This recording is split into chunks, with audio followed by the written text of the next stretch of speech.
frères et sœurs, espérant que vous vous portez bien, je vous souhaite d'être bénis dans la bonne main du Seigneur aujourd'hui. Mes pensées ce matin vont vers tout le personnel soignant, vers les personnes isolées et souffrantes. Nous prions pour vous et toute l'Église de la rencontre se mobilise dans l'intercession, soyez-en sûrs. Ce matin, c'est un appel à la communion fraternelle, la véritable, celle qui est spirituelle et responsable, et c'est un appel qui nous est lancé ce matin.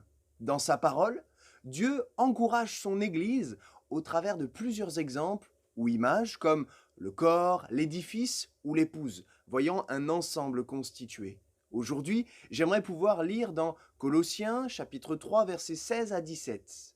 Il est dit, et c'est Paul qui parle, que la parole de Christ habite en vous dans toute sa richesse.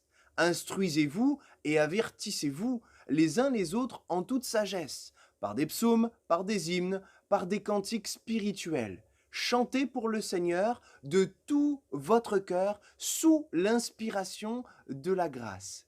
Et quoi que vous fassiez en parole ou en acte, faites tout au nom du Seigneur Jésus en exprimant par lui votre reconnaissance à Dieu, le Père. Premièrement, ce matin, le souhait de Dieu, de Paul et du coup de moi-même, pour cette pensée, c'est que la parole de Dieu demeure et habite au milieu de nous. Non pas d'une mesure médiocre comme des mendiants spirituels, mais abondamment.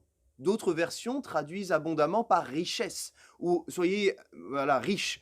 En effet, ici-bas, la richesse de l'Église et nos vies, c'est la parole de Dieu. Cette parole, c'est la parole incarnée, Jésus-Christ, venu payer le prix qui nous donne la paix. La parole faite chair, Jésus se révèle par la foi encore ce matin. L'Esprit de sa grâce veut habiter dans une mesure généreuse et en nous. Mais comment peut-elle habiter abondamment dans nos vies? Déjà, reconnaissons qu'elle peut habiter de plus en plus, parce que bien trop souvent, nous nous contentons d'une mesure cartésienne et bien trop limitée. Réclamons ensemble qu'au sein de l'Église, nous aspirions tous ensemble à être dans une appétit vorace de la vérité. Cette vérité qui va nous déranger, qui va nous restaurer, mais aussi qui va construire notre âme à la ressemblance de Christ. Et si nous réclamons tous ensemble que la parole prenne toute la place, alors nous prendrons le temps pour la méditer.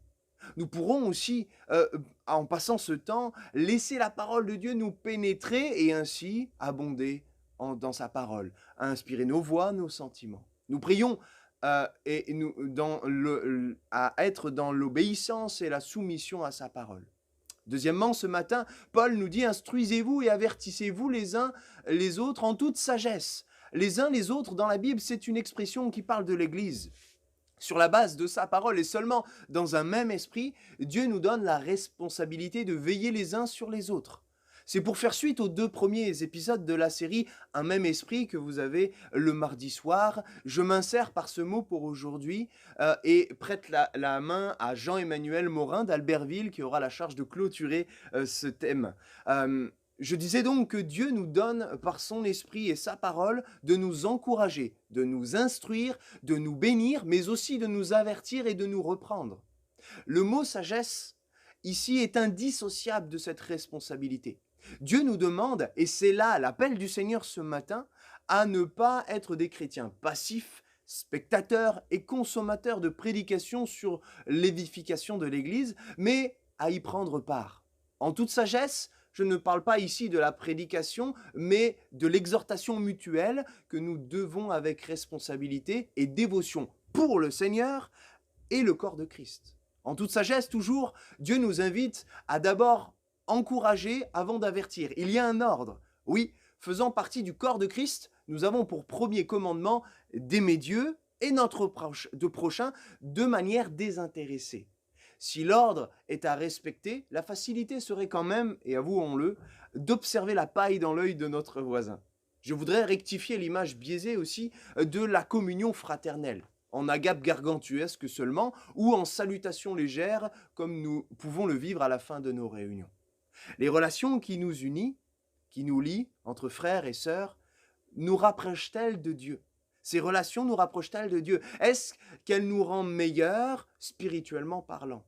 après nos entrevues, après nos temps d'échange, est-ce que nous avons fait un pas dans la sanctification? Oui, la véritable communion fraternelle, c'est de s'entretenir par des psaumes, par des hymnes, par des cantiques spirituels. Notre louange, nous la devons au Seigneur, et alléluia. Mais nous la devons aussi à nos sœurs et à nos frères. Oui, regardez ce que Paul dit encore. Chantez pour le Seigneur de tout votre cœur sous l'inspiration de la grâce. Êtes-vous convaincus? Si c'est le cas, nous allons vivre un culte de confinement, déconfinement glorieux. Ça va être la gloire sur la terre. Enfin, et je termine par le dernier verset. Et quoi que vous fassiez en parole ou en acte, faites tout au nom du Seigneur Jésus, en exprimant par lui votre reconnaissance à Dieu le Père. Nos encouragements et nos avertissements pour nos frères et sœurs, en plus d'être empreints de sagesse et de grâce, ne doivent jamais oublier l'objectif principal. Tout pour la gloire de Dieu. Alors, en parole et en acte, encourageons-nous aujourd'hui. Appelons-nous, envoyons-nous des SMS afin d'être des lettres lues, des flambeaux pour Jésus-Christ. Et je termine, avant de nous séparer, en vous invitant demain matin à célébrer le sacrifice de notre Sauveur. Demain matin, nous prendrons le pain et le vin, nous discernerons ensemble l'étendue de son amour pour nous. Nous nous unirons d'un même esprit autour de ces emblèmes. Je vous invite donc dès aujourd'hui à préparer les éléments des emblèmes pour la fin de culte. Car le pasteur, Jean-Marc Tcherkéchian, nous conduira, après la prédication d'Albert, dans un temps où tous unis d'un même esprit, nous célébrerons la grandeur de notre roi sauveur. Bonne et heureuse journée dans le Seigneur. À très bientôt, frères et sœurs. Soyez